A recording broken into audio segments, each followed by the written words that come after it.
untuk mengetahui dia diisbat cucu Nabi atau tidak, itu menggunakan metodologi nasab, ilmu nasab dan kitab nasab.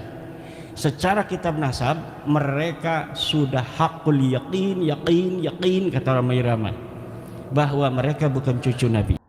Sahihkan nasab Alawi dari abad ke-5 Hijri sampai abad 15 Hijri sampai hari ini.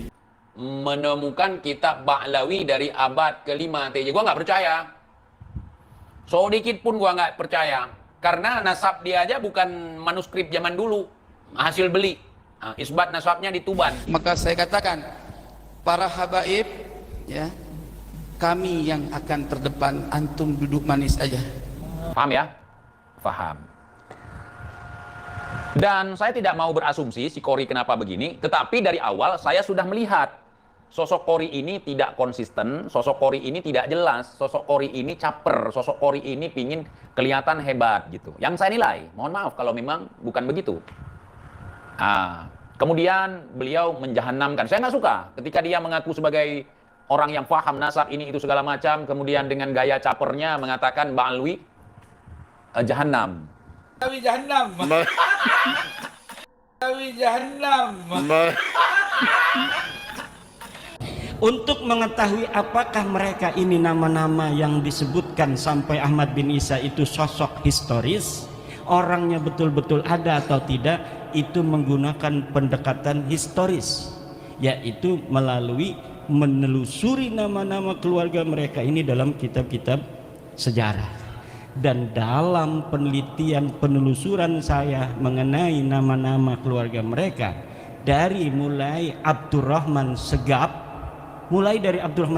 kakeknya Ali Abu Bakar As-Sakran, Abdurrahman As-Segaf, punya ayah katanya namanya Muhammad Maula Dawilah. Ini adalah sosok yang fiktif.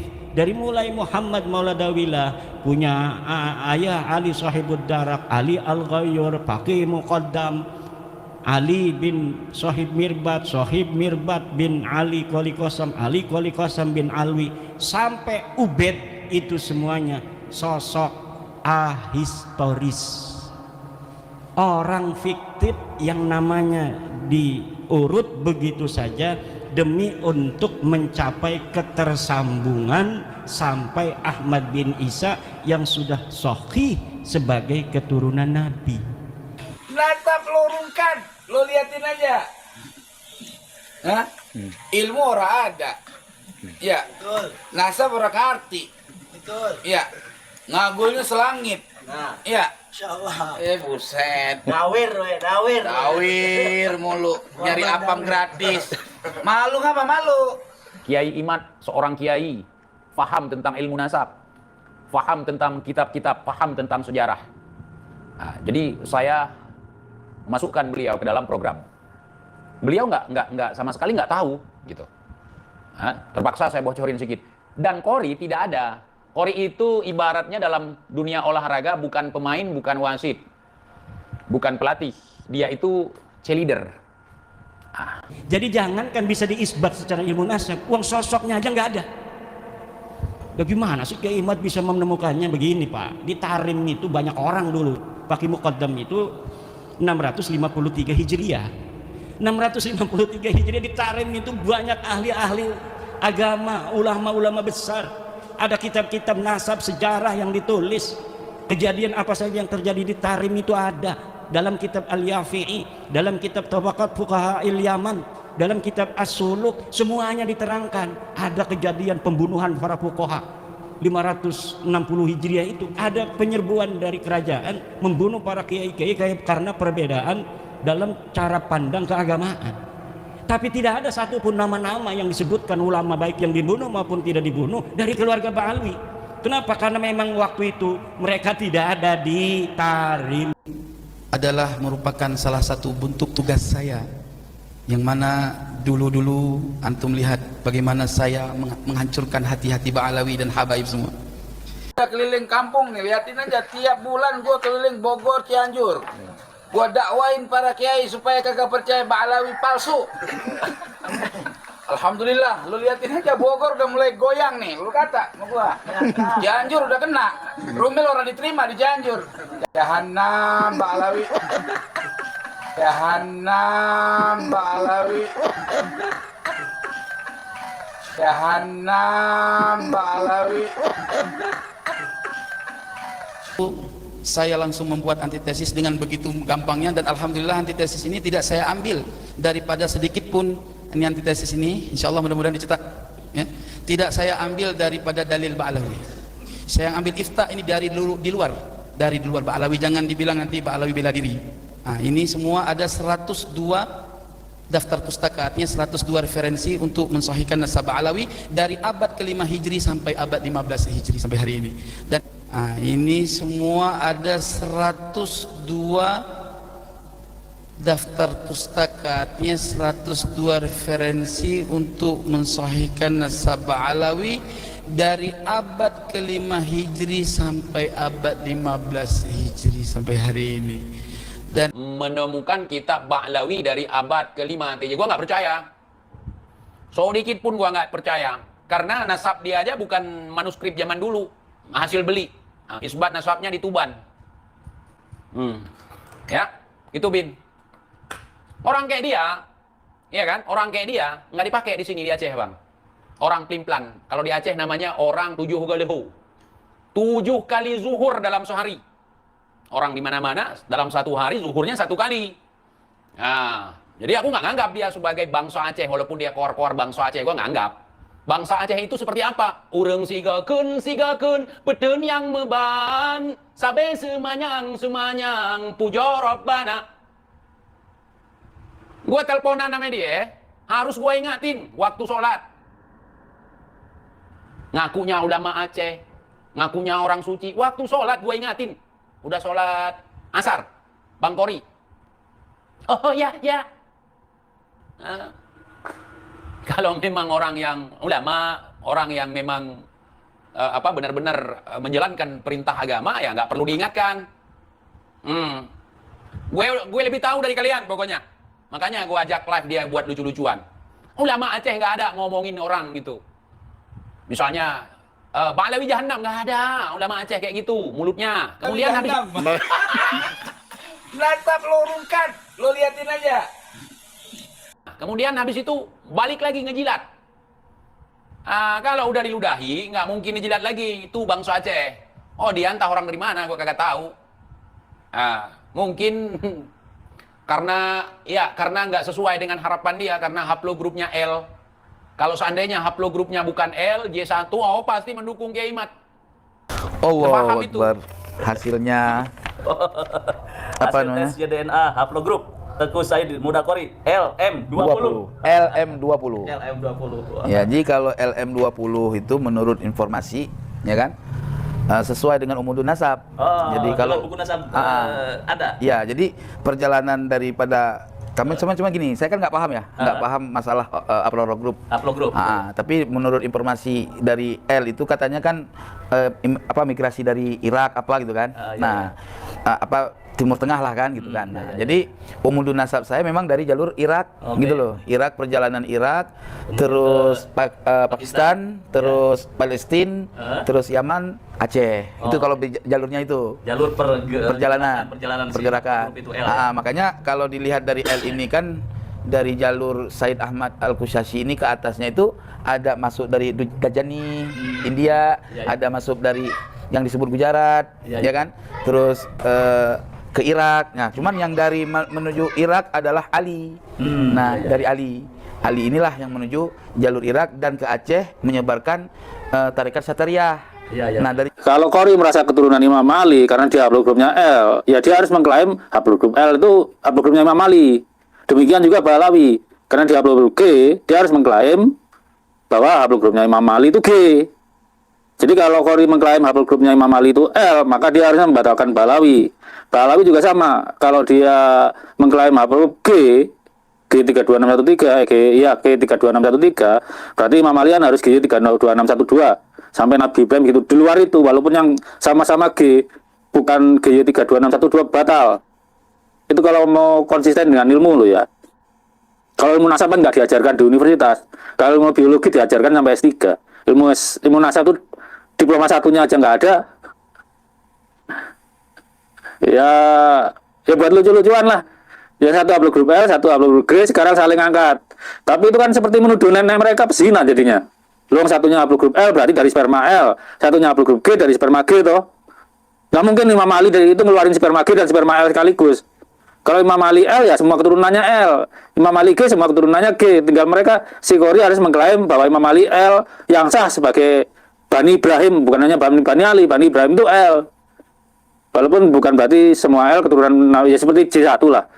Bahwa Nabi Ibrahim itu masuk keturunan Bani Ibrahim itu JZ2329. J1 yang di luar itu ya bukan keturunan Nabi Ibrahim, anggap aja ponaannya gitulah.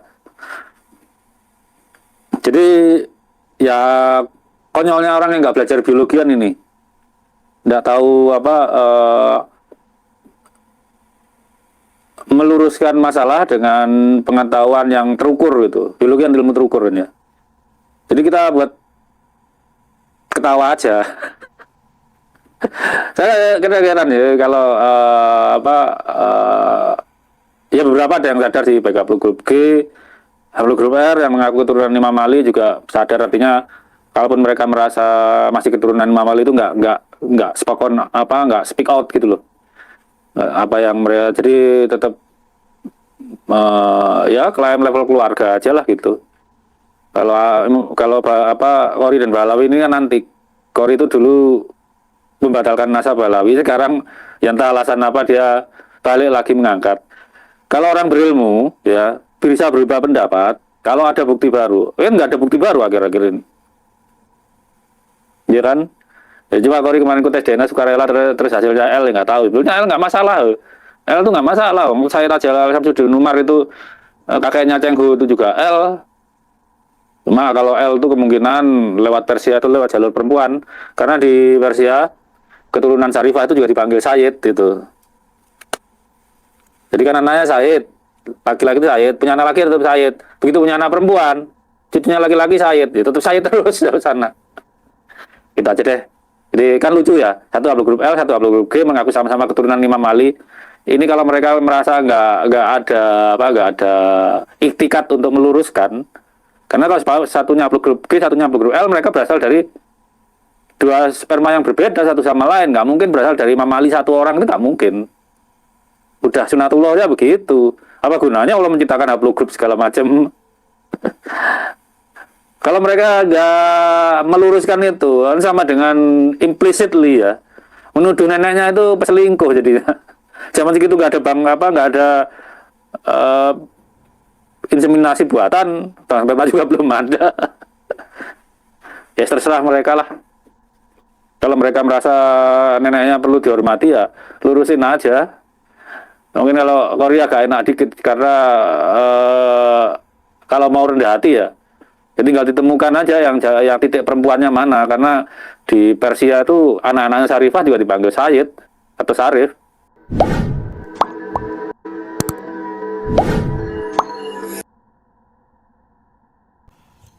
Coba, logis apa tidak orang yang mengaku cucu Nabi, ini secara data, di abad ke-9 Hijriah, 895 Hijriah, mengaku keturunan Nabi, kemudian mengurut nama-nama. Ali bin Abu Bakar, namanya Asakron nih, 895 Hijriah. Nama saya Ali bin Abu Bakar bin Muhammad bin Abdurrahman Asygaf bin Maula Dawilah bin Ali Sahibud Darak bin Ali Al-Ghayyur bin Faqih Muqaddam bin Ali bin Muhammad Sahib Mirbat bin Ali Qali Qasar bin Alwi bin Muhammad bin Alwi bin Ubaid bin Ahmad bin Isa. Ahmad bin Isanya 345 Hijriah.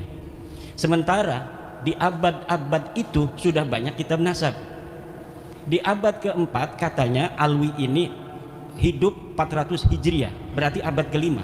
Di abad kelima sudah ada kitab Tahdhibul Ansab karya Al-Ubaidili 435 Hijriah.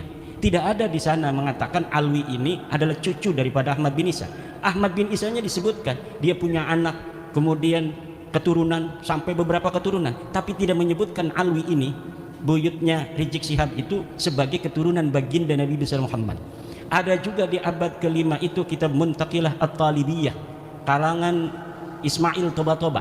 Ismail Toba-Toba itu 470 Hijriah. Tidak menyebutkan juga bahwa Ahmad bin Isa punya anak namanya Ubaid. Ahmad bin Isanya disebut, dia punya anak namanya Muhammad, dia punya anak namanya Ali, tapi tidak disebutkan dia punya anak namanya Ubaid. Kemudian kitab Al-Majdi 490 Hijriah karya Al-Umari tidak juga menyebutkan Ahmad bin Isa punya anak namanya Ubaid. Ubaid punya anak namanya Alwi yang jadi Ba'alawi, nggak ada. Kemudian naik ke abad ke-6 yaitu 597 Hijriah karangan seorang pakar usul fikih Imam Fakhruddin Ar-Razi. Beliau juga seorang ahli tafsir, punya kitab tafsir Mafatihul Ghaib, punya berbagai macam kitab sejarah dan lain sebagainya.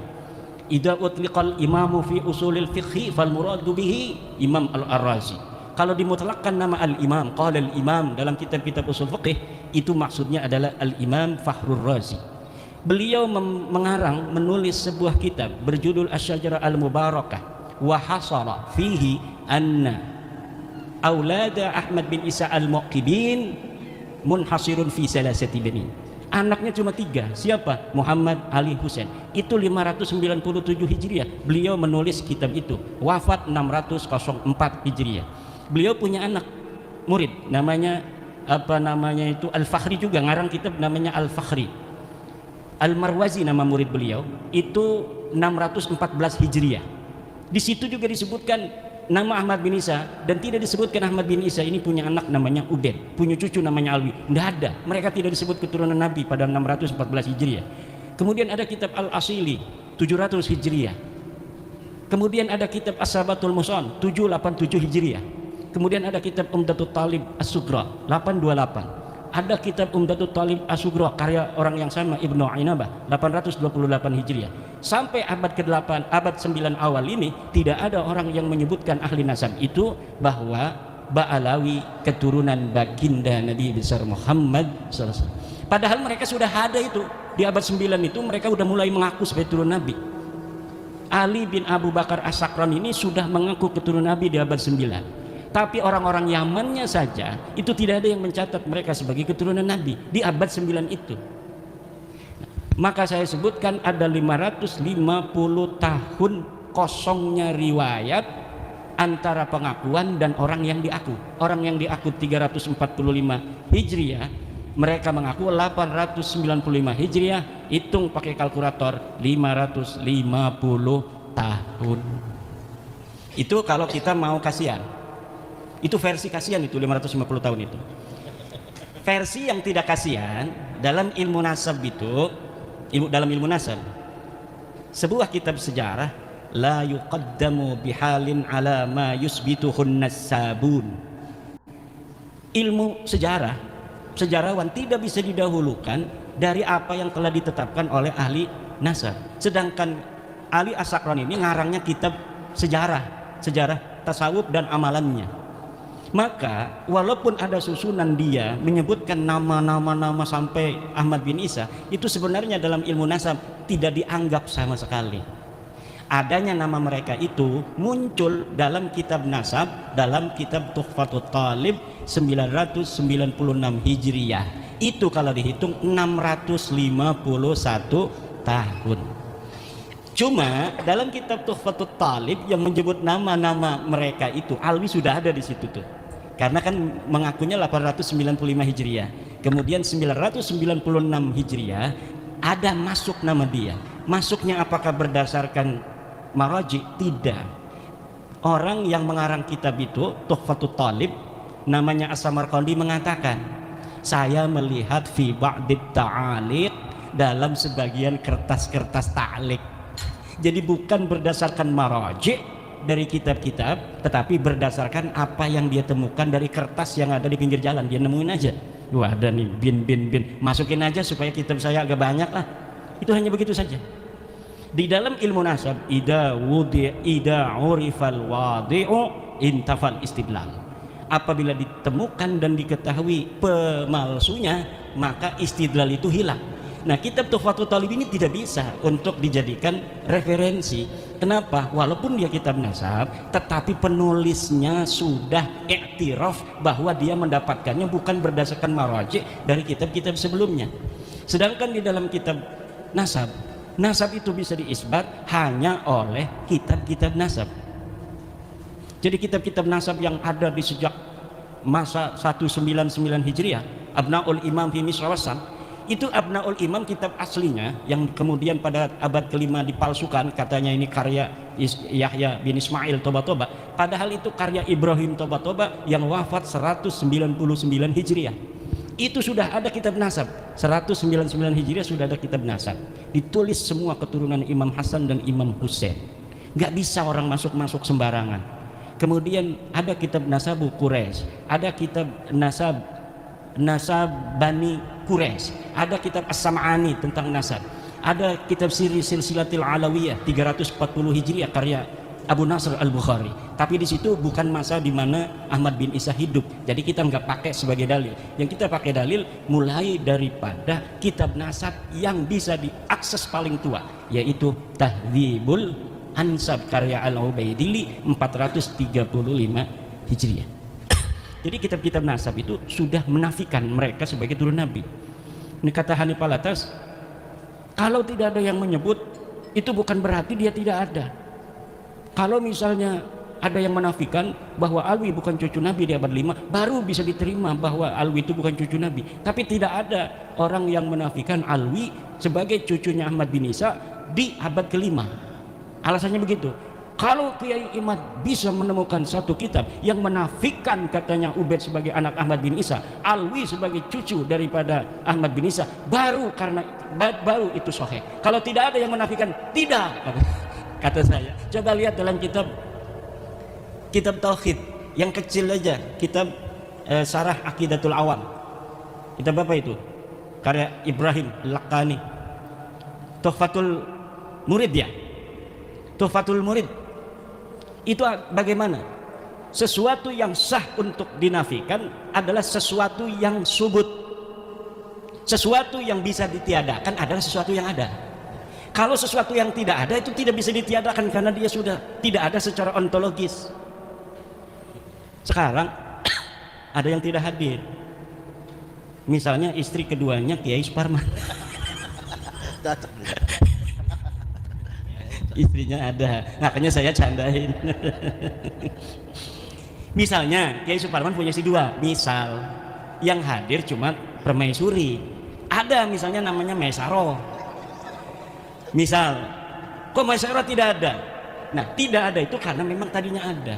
Tapi kalau memang sesuatu itu tidak ada, maka bagaimana sesuatu yang tidak ada kemudian kita nafikan? Itu dalam teori filsafat itu tidak logis. Kalamun ghairu mantiqiyyin, kalam yang tidak mantiki, yang tidak logis, tidak masuk akal. Nah ini akan panjang ini karena semuanya sudah paham. Nanti kita di dalam diskusi aja bahwa begini kesimpulannya, untuk mengetahui dia diisbat cucu Nabi atau tidak itu menggunakan metodologi nasab, ilmu nasab dan kitab nasab. Secara kitab nasab mereka sudah hakul yakin kata Ramai Rama bahwa mereka bukan cucu Nabi. Untuk mengetahui apakah mereka ini nama-nama yang disebutkan sampai Ahmad bin Isa itu sosok historis, orangnya betul-betul ada atau tidak, itu menggunakan pendekatan historis, yaitu melalui menelusuri nama-nama keluarga mereka ini dalam kitab-kitab sejarah.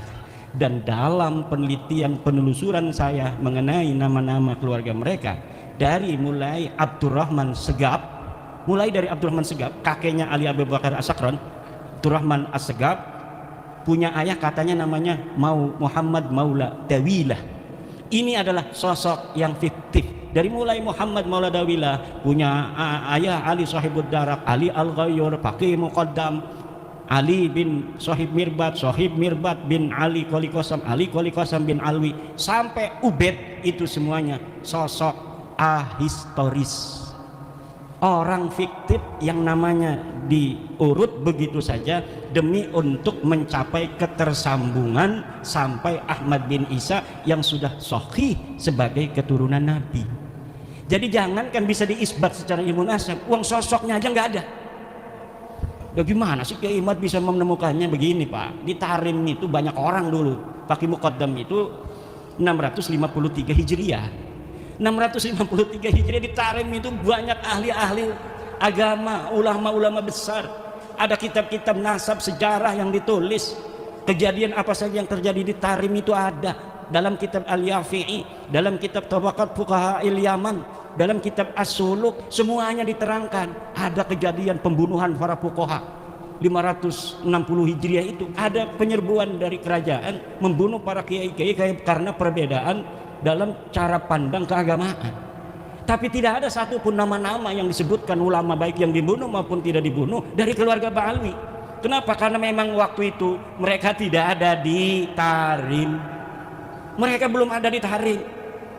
Mereka pindah dari India masuk itu sekitar sebelum abad 9 Hijriah, beberapa puluh tahun sebelumnya. Kemudian menyusun sebuah kekuatan di situ, kesejarahan, palsuin semua ulama-ulama di sana. Direbut nasabnya orang, kemudian yang direbutnya itu diingkirodkan. Ini mereka kan nyantol ke Abil Jadid, ulama Hadramaut, Sarip Abul Jadid. Nasabnya diambil, Abul Jadidnya dihancurkan. Bahwa Abul Jadid ini tidak punya keturunan hari ini abad 9. Sama juga dengan Wali Songo. Wali Songo diambil itu sejarahnya, dibelokkan nasabnya ke Hadramaut, keturunannya dihilangkan bahwa mereka tidak punya keturunan. Ini yang akan terjadi kalau tidak ada bab nasab 2022 dan tidak ada Kiai Suparman Abdul Karim di Lampung. Ini yang akan terjadi. Karena beliau yang awal-awal mengambil nyamber itu dari Banten. Luar biasa antara Lampung dan Banten, persahabatan yang tiada akhir. Oke, terima kasih saudaraku pemirsa sekalian dimanapun Anda berada. Sudah disimak sendiri bagaimana Anda mengartikan semuanya, berpendapat tentang ini semuanya, silahkan. Dan apakah mungkin antitesisnya Qori bisa merungkatkan tesisnya Kiai Imad? Rasanya sangat mustahil. Dan bisa jadi hanya bohong-bohongan belaka, ya. Bisa jadi mungkin Qori hanya menipu Robitoh kah? Apakah seperti itu kira-kira? Dan memang benar apa yang disampaikan Kiai Haji Imad bin Usman Al-Bantani selama beberapa tahun ini tidak ada yang mampu merungkatkan tesis Kiai Haji Imad bin Usman Al-Bantani. Ya, jika ada itu bukan Tengku Qori, jelas bukan Qori. Masih ada ulama-ulama yang banyak yang mungkin mampu untuk merungkatkan tesis Kiai Imaduddin. Tapi sampai sekarang toh tidak ada, ya. Yang ahli kitab yang menelusuri beberapa ilmu dan lain sebagainya tidak ada mendapatkan. Yang ada hanya pengisbatan Ba'ala menasab Ba'lawi hanya dengan husnuzon saja. Artinya dengan husnuzon itu sebetulnya ia tidak tahu bahwa kebenarannya nasab Ba'lawi itu bersambung kepada Rasulullah Sallallahu Alaihi Wasallam. Hanya husnuzon saja, ya, hanya husnuzon saja. Namun karena sudah ada terbuka lebar dalil apa yang disampaikan oleh Kiai Haji Imad bin Usman Al-Bantani, maka tidak perlu husnuzon lagi karena dalilnya sudah jelas.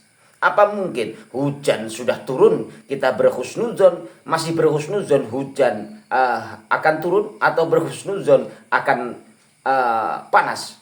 Ya kan, padahal jelas-jelas hujan sudah turun. Kalau mungkin masih mendung, iya kita berhusnuzon akan hujan turun. Tapi ini hujan sudah turun, masih berhusnuzon akan hujan?